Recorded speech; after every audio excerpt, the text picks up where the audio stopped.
welcome back to the Summoner's Guide to Final Fantasy XIV. This time we are taking on the level 77 story dungeon, Malikah's Well.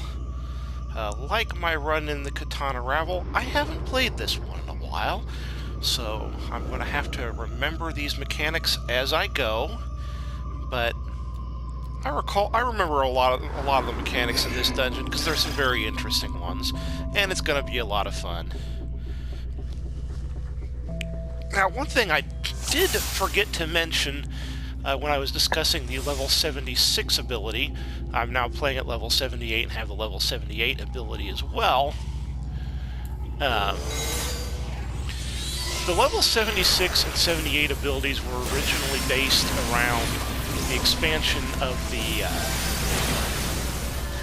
Ruination effect. It used to be something that was applied to your enemies when you used Tri-Disaster. Ruination was done away with in a recent patch, and the effects of Ruin and Ruination was supposed to, cause your enemies to take more damage when you were using Ruin, and then the effects were supposed to, by the level 76 and level 78 abilities, they were supposed to extend so that Outburst was also affected by Ruination, and that the Ruination effect could be spread by Bane. Well, now that Ruination is no longer in effect, they basically adjusted the potency of Ruin to compensate. The level 76 ability now adjusts the potency of Outburst to compensate. And now the level 78 ability, Ruin is basically guaranteed to spread the the effects of Miasma and Bio, and it will always refresh the timer when you do so. So basically what you can do in trash pulls like this, you'll note I used the Ruin effect, the Bane effect, right when timer was about to run out on one enemy, but it actually refreshed at the full 30 seconds on the enemies that it affected. So basically, you can just start bouncing between mobs in your trash pull and basically throwing Bane around from group to group to make sure that everybody retains the effects of Miasma and Bio. Now, keep in mind that it is a 60% potency as opposed to the full effect when it's spread. So you're not going to get the full force of the Bane, or the Bio and Miasma as you would casting them fresh, either normally or by use of Tri-Disaster. But you can keep the effect up going for as long as you want, as long as you keep bouncing it, and you won't have to worry about refreshing your cast. So it's kind of a, 6 of one, half a dozen of the other. Do you want to keep or do you want to recast at full potency, or do you just want to keep the duration going as long as you can, because Bane only has a 10-second cooldown. So it's kind of a tactical decision on what you want to do.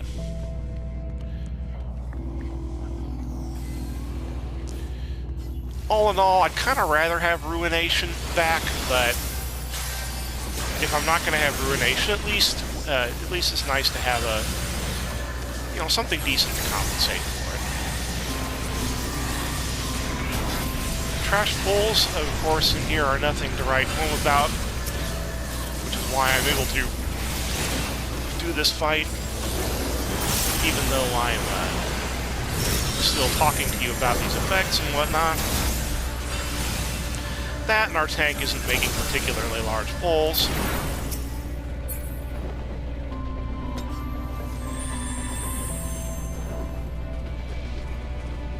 Okay, there's a boss coming up here.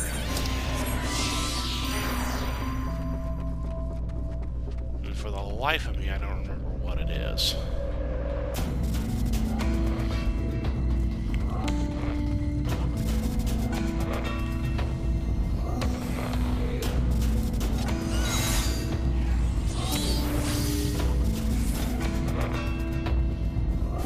Greater Armadillo.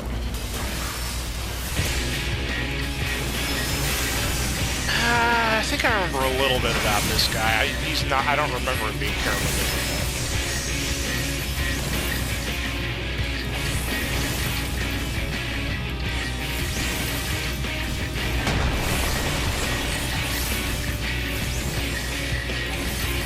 Obviously dodge. Obviously stack.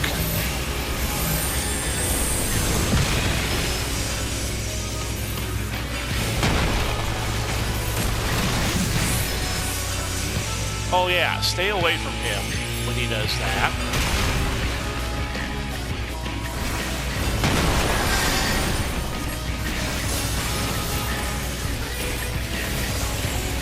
Yeah, that's kind of what I remember of this guy. It's just a bunch of difficult dodging. But he does that spin attack, so it's probably a better idea just to stay away from him.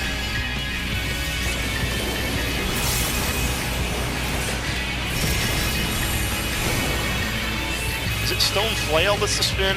No.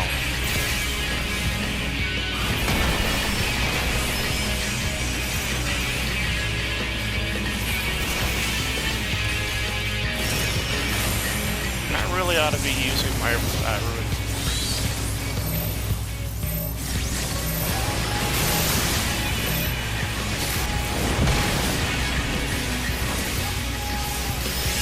Alright, that's it. As soon as the stack gets done, then you move away, wait for him to do that, and then immediately move in. There it is. It's just a pattern. And a fairly easy pattern for veterans of the game, which should be at this point. Alright, we are going to use that, and we are going to bait it. And he was courteous enough to wait until I had Firebird Trance ready to go.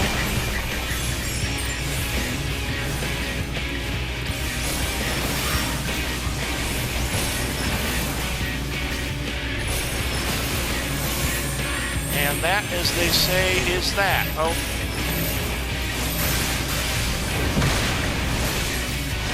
Get away. He's going to do that spin.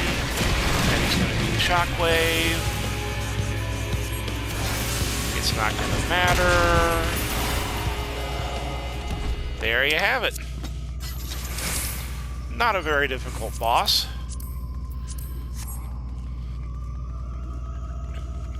As you might notice, I now have the... I went and played a Katana Ravel enough to get the full set of gear. It's technically not so much the Viera outfit as the outfit for the people in Slitherbow, but it's got the cool tattoos going on. It's still a pretty good look. I think one of the Katana Ravel gear is supposed to be like the Viera or Beasts, as they call themselves, by now. But that might be that might be the ranged gear.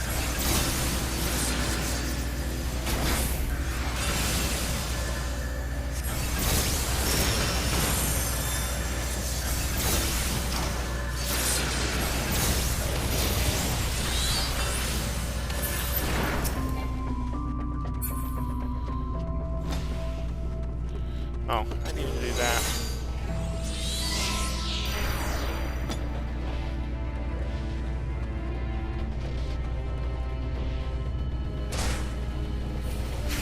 Kind of reminds me a little of Copperbell Mines. Except a little trickier than Copperbell. I mean, Copperbell was in fact only the third dungeon in the game.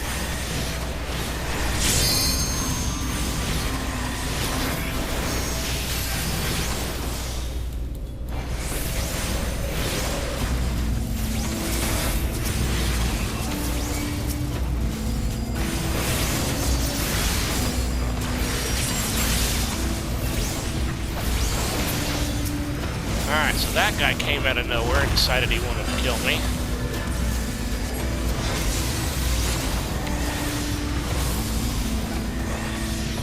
So, as is standard practice, whenever that happens and the tank doesn't notice,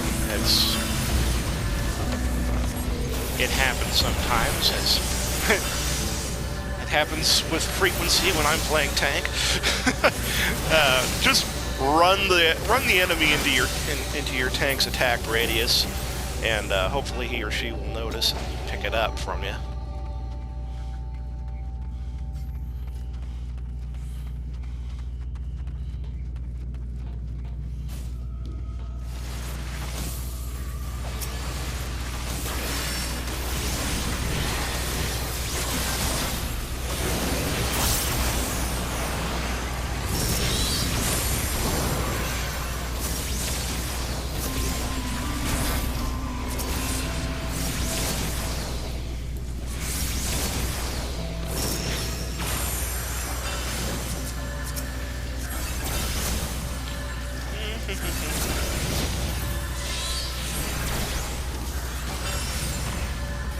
This won't be much longer, and we should be about at the second boss by now.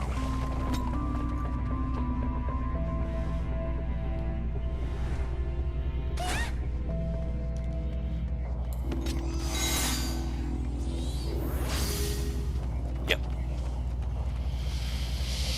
This guy's got a lot of dodging mechanics as well, if I recall correctly.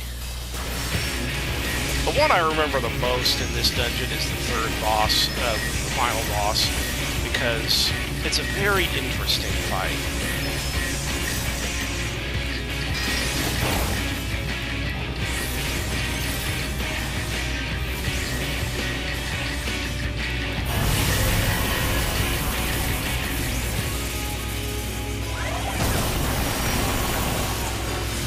Oh yeah!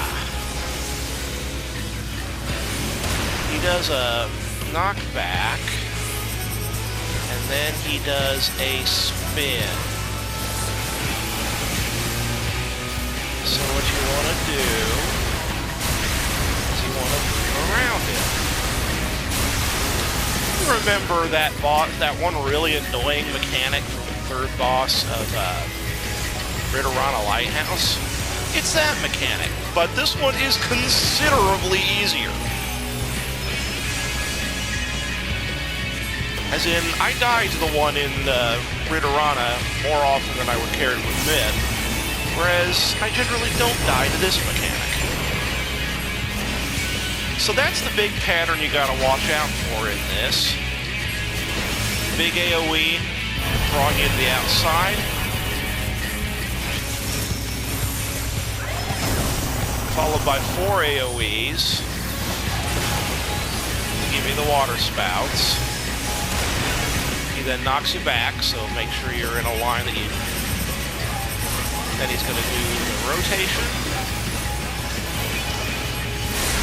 And move along with it. For one thing, this guy doesn't rotate as fast as the guy in Reborn. For the other thing, he actually tells you what direction he's going to rotate before he does. Of course, the 24-player raids are supposed to be harder than these 4-player dungeons, so it makes perfect sense that this is actually an easier version of that boss.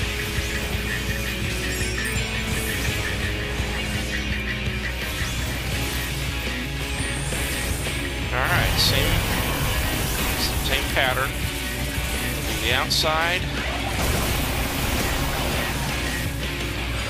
He'll do the water spouts, he'll do your knockback. Now you move into the middle, get behind him, watch the arrows. Probably not going to be an issue because we're going to kill him before he's done.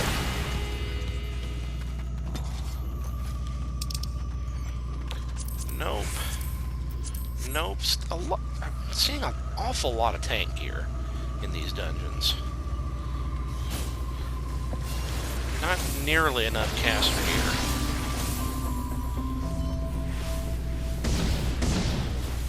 Alright. I don't recall there being an awful lot of trash in this setting. But, as I said at the beginning, it's actually been a while since I played this one, so I could be incredibly wrong.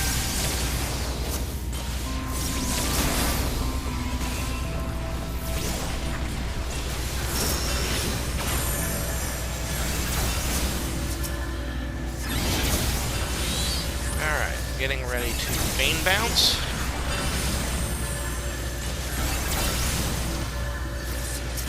Target another enemy. Get ready to main bounce.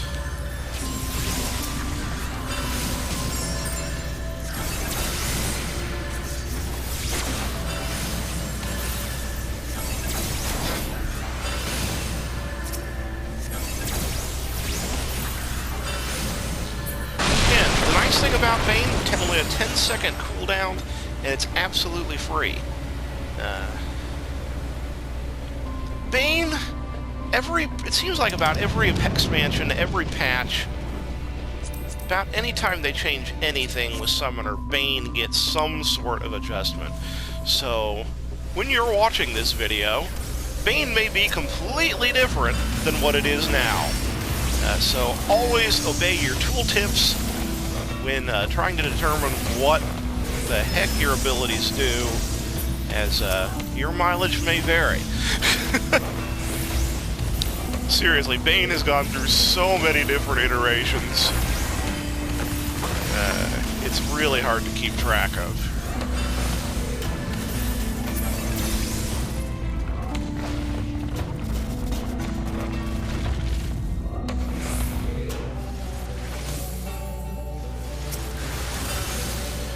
The initial iteration of Bane, if I recall correctly, affected all enemies within radius at full potency. That iteration did not last very long. It was then nerfed to only affect 3 targets. That was the worst version of Bane. That was in the bad old days of the 2.x series when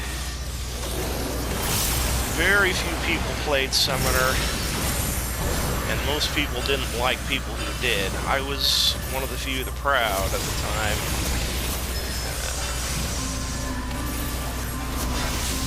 Simply because I enjoyed playing the class, but pretty much everybody was of the view that Black Mage was just the better caster.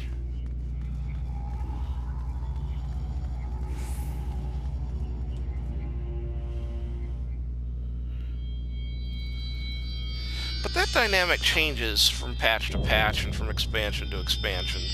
So, whatever the most powerful mage is at one time is going to be different the next patch that comes out when everything's rebalanced.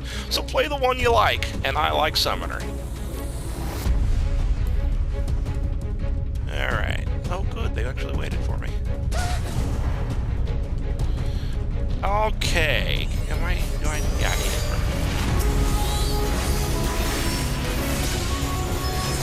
Alright, this is a fun boss. I like this boss a lot.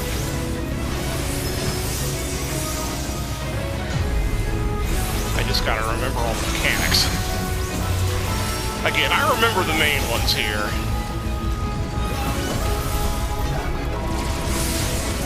Alright, so, when you see those triangles, get into the realm between them. The triangles are going to be actually line AoEs.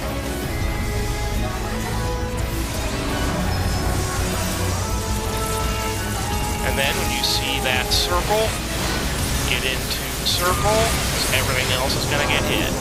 Those two mechanics are what you're going to have to pay attention to for the rest of the fight. But it gets more complicated.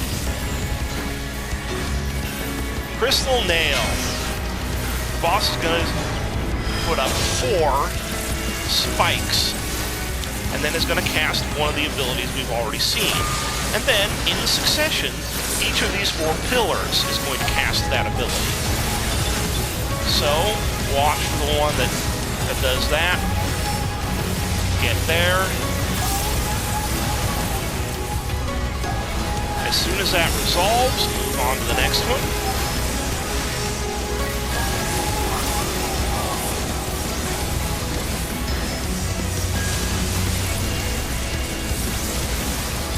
And it will finish with another one on the boss itself. So that's how you do that ability when it is when it's the circle AoE. You're going to see it again with the triangle line AoEs.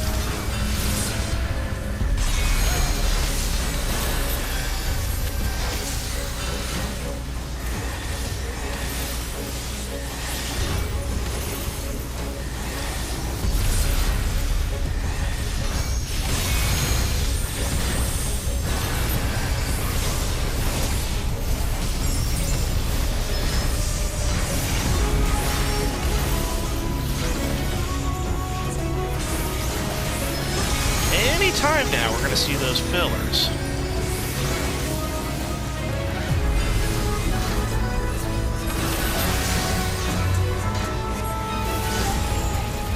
Alright, here we go. Alright, so now we're going to see those, get up so you're lined up with one of those circles there. Alright, so now we're going to see the same thing with these. So position for the first one, once it resolves, position for the second one, then position for the third one, then position for the fourth one, then position for the boss.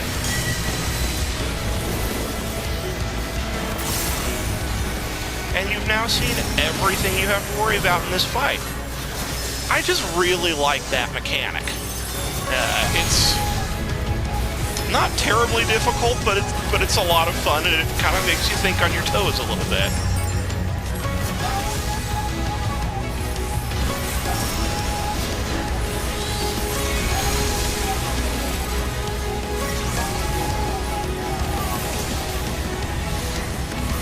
Alright, anytime we should see the melee limit break. Lovely. There we go.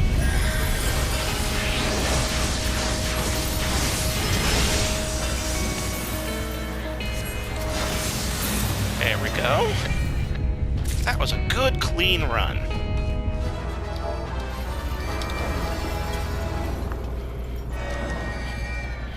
Alright, so that's it for Malikah as well. When next we play, I may or may not be at level 80, I may still be at 79, but we're going to play the level 79 dungeon, and then the level 79 trial. Until then, have a wonderful day.